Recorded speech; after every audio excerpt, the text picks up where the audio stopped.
Hello दोस्तों, आज मैं आपको सुनाने वाली हूँ जब तक सफलता न मिल जाए तब तक हार नहीं माननी चाहिए। ये कहानी एक राजा और शत्रु राजा की है। एक राजा युद्ध में हार गया तो शत्रु सैनिकों से बचने के लिए एक गुफा में छिप गया।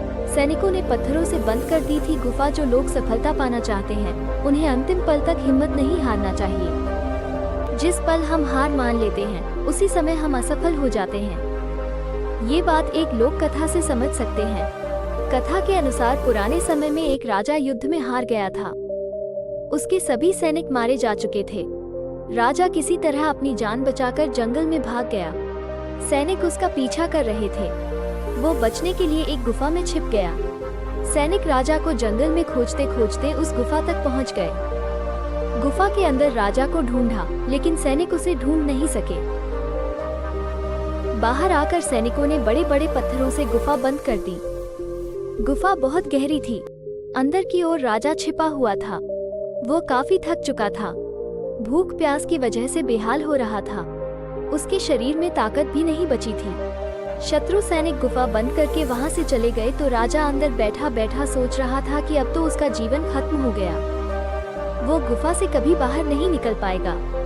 तभी उसे माँ की एक बात याद आई। उसकी माँ कहती थी कि कुछ तो कर, यूं ही मत मर। ये बात याद आते ही राजा में फिर से ऊर्जा आ गई। उसने सोचा कि कोशिश किए बिना हार नहीं मानना चाहिए। राजा गुफा के द्वार से पत्थरों को हटाने का काम शुरू कर दिया। कड़ी मेहनत के बाद राजा ने बड़े बड़े पत्थर खिसका दिए। किसी तरह राजा ने बाहर निकलने की थोड़ी सी जगह बना ली थी। राजा गुफा से बाहर निकला और अपने मित्र राजा के पास पहुंच गया। मित्र राजाओं की मदद से उसने शत्रुओं को पराजित कर दिया और अपना राज्य वापस प्राप्त कर लिया। इस कथा की सीख यही है कि हमें सफलता मिलने तक हार नहीं मानना चाहिए। जिस पल हम हार मान लेते हैं उसी समय असफल हो जाते हैं। इसीलिए हमें अपने दृढ़ संकल्प के साथ आखिरी सांस तक कार्य में लगे रहना चाहिए। दोस्तों, ये कहानी एक मोटिवेशन शायरी के साथ समाप्त करते हैं। वक्त से लड़कर जो नसीब बदल दे, इंसान वही जो अपनी तकदीर बदल दे। कल क्या होगा कभी मत सोचो, क्या पता कल वक्त खुद अपनी तस्वीर बदल ले।